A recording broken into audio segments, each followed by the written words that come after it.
E aí galera, Paz aqui, e com mais de 75 milhões de unidades vendidas ao redor do mundo, Resident Evil se posiciona como uma das maiores e mais importantes franquias da história do videogame. Mas sabem de que isso importa para as organizações responsáveis por classificar jogos?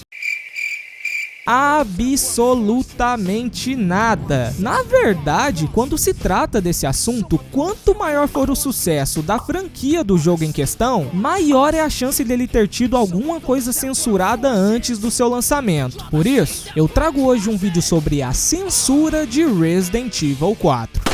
Eu me lembro que quando eu joguei esse jogo pela primeira vez, lá pelos meus 11, 12 anos de idade, a coisa que mais me chocou foi o fato de que o Leon podia morrer de umas maneiras bem violentas, como partido ao meio, ou empalado pelo anão. Where's the satisfying sound of one's impalement? Ou até mesmo derretido em ácido por aquelas muriçocas malditas. Mas dentre todas as mortes violentas, o governo do Japão, terra natal do jogo, decidiu censurar a clássica morte em que o Leon perde a cabeça pro Dr. Salvador. Mais exatamente, na versão japonesa foi banido todo tipo de decapitação, o que significa que além do cara da motosserra não cortar mais a cabeça de ninguém, é impossível explodir a cabeça dos ganados com tiros ou chutes. Aliás, elas até explodem, só que elas continuam lá, intactas. No único momento em que dá pra enxergar alguma forma de decapitação é quando uma plaga vai nascer, e mesmo assim, quando você matar essa plaga, ao invés dela sumir, como acontece nas versões que a gente conhece, ela vai simplesmente encolher e continuar presa ao pescoço do ganado. Apesar de tudo isso, no Japão, Resident Evil 4, ou Biohazard 4, como eles chamam por lá, recebe uma classificação de nível D, que no sistema deles significa que o jogo é proibido para menores de 17 anos, ao contrário de 18, como no resto do mundo. Uma outra coisa que também me chocou na primeira vez que eu joguei Resident Evil 4 foi isso.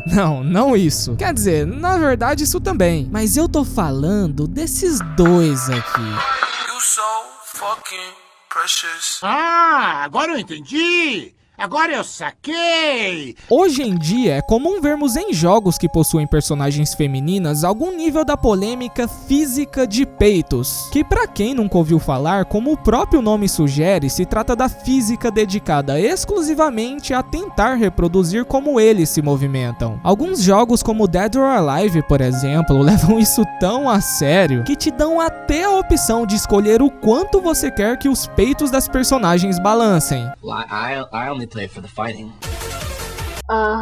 Mas quando se trata de Resident Evil 4, na medida em que ele foi sendo lançado e relançado, os peitos relativamente grandes e simétricos da Ashley foram perdendo movimento. Na versão americana lançada para o GameCube, que a propósito é a primeira versão de todas do jogo, eles balançam muito. Já na versão japonesa e europeia, também do GameCube, eles balançam bem menos, o que ainda assim é melhor do que em todas as versões lançadas para o PlayStation 2 e na primeira versão lançada para o PC, em que eles literalmente não balançam nada. Felizmente, nas versões remasterizadas lançadas para o Xbox One e PlayStation 4 e na Ultimate HD lançada para o PC, eles voltaram a balançar, mas agora em alta definição e de uma maneira um pouco mais realista do que nas outras. O engraçado é que por causa de algum bug bizarro, quando você sobe no teleférico com a Ashley, os peitos dela simplesmente ganham vida e começam a pular loucamente, enquanto ela fica lá, paradinha, admirando a paisagem.